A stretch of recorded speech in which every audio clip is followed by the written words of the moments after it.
Is your next project focused on people, processes, or technology? Maybe a combination of some of those.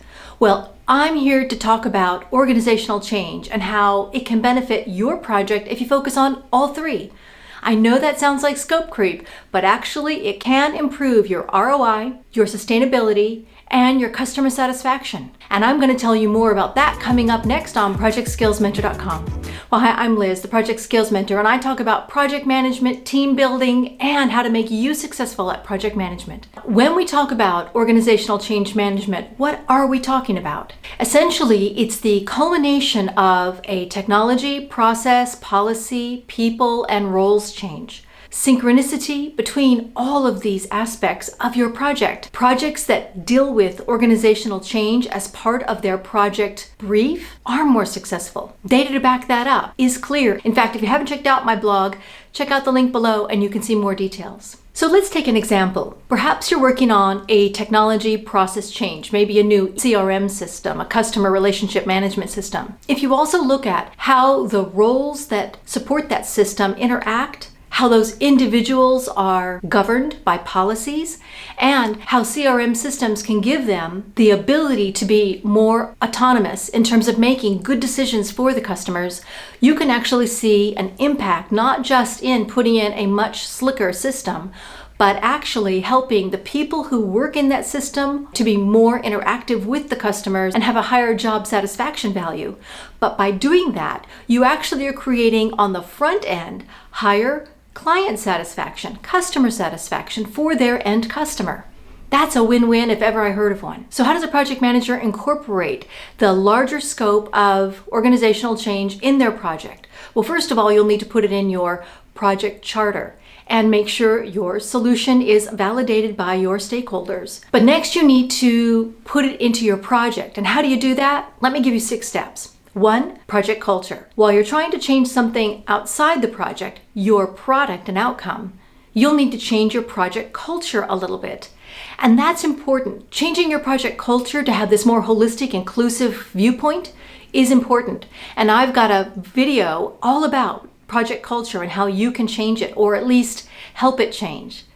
And I'll link it here in this card and down below in the notes. Next, you need to create a change manager role, someone who deals with the strategy of connecting people, process, and technology. And their role has a couple of impacts to the way your project works. And I'll talk about that next. But getting that role in, getting someone who understands operational change, organizational change, and structural change is really important. And those people are out there. Just look for them on LinkedIn. Now that you've got that role, you'll want to have them work on a communications strategy.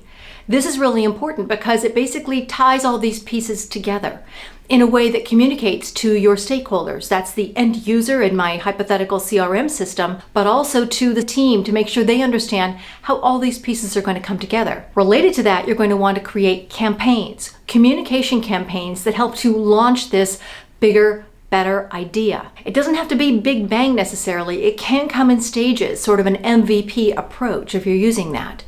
But nonetheless, you're going to want to announce it. Make it clear that other things are changing, not just technology. And maybe get some testimonials, people who have tested out the product, people who are in your users groups, to talk about the value in this change, the personal value and the value for the corporation. And again, with this new strategic change manager, you're going to want to focus on how organizational changes impact the functionality of the process. So if you have a design and a build team, you're going to want to have a functional process that oversees both of those. And storyboarding is a great way to do this. And that leads on to my next point. Do a workshop with your users, with your stakeholders, and if you can, even an example customer.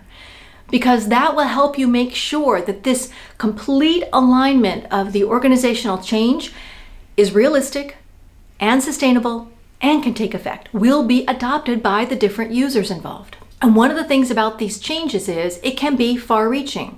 So in my example of a CRM change, it may also mean some role or policy changes to, for instance, accounting, billing, and other departments. So you'll want to make sure that those departments have inclusivity, because in the inner ring of who's changing, the roles directly related to the CRM management may change, but in fact there may be outlying roles that also need to be tweaked a little, again for the benefit of the whole and hopefully for the benefit of those individual positions. And lastly, all of your messaging should include this concept of holistic change, the value of it, so that people understand what's in it for them, what's in it for the company, and how will it improve the end result. I hope you can see I'm excited about this topic because I've used this process for big and small projects to great success, and I want you to be successful too.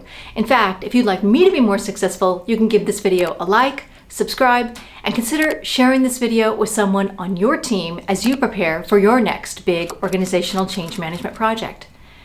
So those are my 6 tips for organizational change management. I'm going to leave you a playlist of more videos that can help you on this journey, and I hope to see you next time on ProjectSkillsMentor.com. Bye-bye, everybody.